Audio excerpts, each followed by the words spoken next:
ndagamuchira rudo rwaunondipa zvinondikoshera kudiwawo newe moyo waiwe neronda wakauya ukapodza nezvandaishuwira wakauya ukagudza shungu dzaive moyo dai ndawana rudo ndakawana iwe wangu wandazoda kuchinjana miko newe ndotodawo ndokupawo rudo serwaunondipa moyo unofara uchinyemwerera wakanditarira uchinditi ndoda handinawo zvimwe zvandingazofunga ndakawana wangu chiwitsi chemoyo wozadzisa moyo handinyari newe ndichavapindura pavachabvunza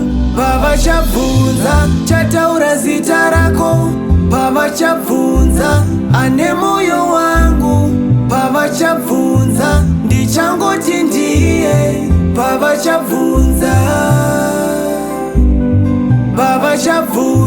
chataura zita rako pavachabvunza ane moyo wangu pavachabvunza ndichangoti ndiye pavachabvunza chero dzinotsika ndichaunza nzou uri mbesa chaiyo yandaisitsvaka zvidikidiki zvaunondiitira ndotoita bhanya kunyura murudo paunonditi dheti zvinondipa pawa ndoburitsa meno ndichinyemwerera ndotenda nyadenga ndakawana iwe anondikoshesa wozorodza pfungwa ndopembera newe handinyari newe ndichavapindura pavachabvunza chataura zita rako pavachabvunza ane moyo wangu pavachabvunza ndichangoti ndiye pavachabvunza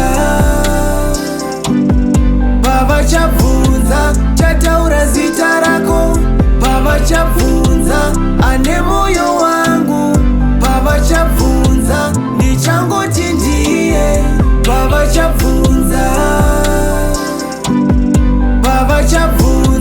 chataura zita rako pavachabvunza ane moyo wangu pavachabvunza ndichangoti ndiye pavachabvunza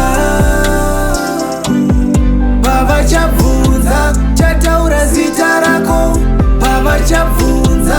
ane moyo wangu pavachabvunza ndichangoti ndiye pavachabvunza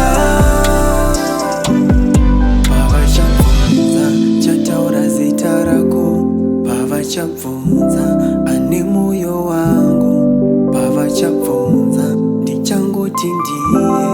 pavachabvunza It's on the track.